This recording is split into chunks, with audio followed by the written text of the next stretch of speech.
Bonjour à tous. Imaginez un peu votre carrière comme une voiture. Mhm. Pour qu'elle avance, même quand ça coince ou qu'il y a des imprévus, il lui faut un carburant.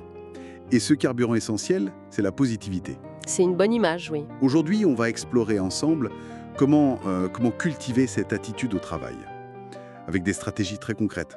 Oui, on va s'appuyer sur des articles, des ouvrages aussi en psychologie positive, développement personnel. Exactement. L'objectif, c'est de donner quelques clés pour rendre le travail plus épanouissant.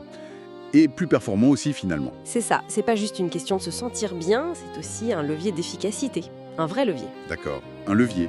Mais pourquoi c'est si important que ça, cette positivité au travail? On l'entend partout, mais l'impact concret, c'est quoi? L'impact, il est multiple. Et c'est assez bien documenté d'ailleurs. D'abord, ça agit sur le bien-être, directement. Ah oui, quand même. Oui. Quand on a une perspective plus positive, on réagit moins fort face aux difficultés. Et puis ça booste la motivation. Et surtout, ça fluidifie les relations dans l'équipe. Ça, c'est clé. Une ambiance positive, ça aide énormément à collaborer, à s'entraider. C'est fondamental. Et j'imagine que ça change aussi notre regard sur les obstacles. Et les sources disent souvent ça. Au lieu de voir un gros projet comme une montagne, Exactement. on peut le voir comme une occasion d'apprendre, de développer des compétences, C'est ça la résilience en fait. passer de la réaction subie à l'action constructive. Précisément. C'est passer d'une posture où on subit à une posture où on cherche à maîtriser, à avancer. Et ça nous mène aux conseils pratiques. Alors, allons-y. Un des plus simples, c'est la force des petits gestes. Le langage qu'on utilise aussi. Ah oui, le sourire, choisir ses mots, ça peut sembler un peu bateau, mais Pas du tout.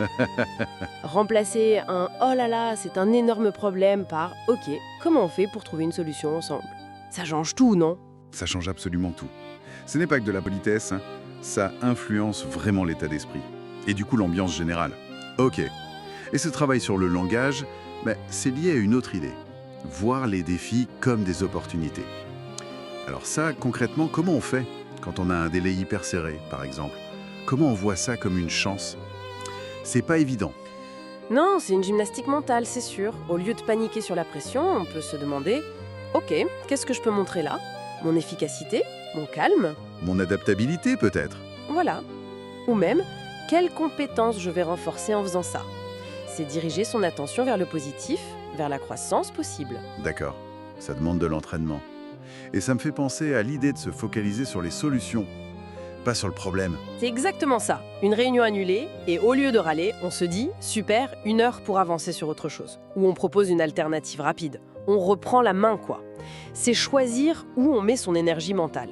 Et cette énergie, elle est aussi très influencée par les gens autour de nous. Ah, l'entourage professionnel. Oui, s'entourer de collègues positifs, constructifs, qui cherchent des solutions, ça tire vers le haut. L'ambiance qu'on crée tous ensemble, c'est primordial. Mais attention, il y a un piège dont on parle souvent, le positivisme toxique. Qu'est-ce que c'est exactement? Comment on évite ça? Point crucial, oui. La vraie positivité, ça ne veut surtout pas dire nier les émotions négatives. La frustration, le stress, la déception, c'est normal. Bien sûr. Ça devient toxique quand on se force ou qu'on force les autres à afficher une bonne humeur de façade, en invalidant ce qu'on ressent vraiment. Et ça peut faire des dégâts. Ah oui, perte de confiance, isolement, ça peut même mener au burn-out. Donc il faut pouvoir dire quand ça ne va pas. Mais de manière constructive, peut-être. Dire, là je suis un peu débordé, comment on peut s'organiser? Plutôt que faire semblant. Exactement, l'authenticité c'est la clé. L'autre piège, ce sont nos propres pensées négatives, ce petit critique intérieur. Je vais pas y arriver, c'est trop dur pour moi. Voilà, il faut d'abord apprendre à les repérer, à les entendre. Et après? On les chasse Moins les chasser que les questionner. et les reformuler. C'est un dialogue avec soi-même. Face à « je vais échouer », on peut dire « ok, je vais faire de mon mieux ». Je me prépare et quoi qu'il arrive, j'apprendrai quelque chose. C'est pas de l'autoconviction aveugle, c'est plus réaliste. C'est entraîner son cerveau à voir d'autres issues, plus constructives. C'est un muscle mental, ça se travaille, avec bienveillance pour soi-même. Donc, pour résumer, si on reprend notre voiture du début, la positivité, c'est bien ce carburant qui aide à avancer. Pas une solution miracle, mais une vraie stratégie pour la résilience, la productivité et l'ambiance au travail. Tout à fait. Et l'effet cumulatif, chaque petit pas compte. C'est pour ça qu'il faut commencer petit. Oui, bonne idée. Choisir une seule action simple pour la semaine, par exemple. Sourire un peu plus consciemment. Ou essayer de reformuler une pensée négative qu'on a souvent. Ou chercher activement une solution dès qu'un souci pointe. Initier un cercle vertueux, quoi. C'est ça. Et pour finir, peut-être une question pour réfléchir un peu plus loin.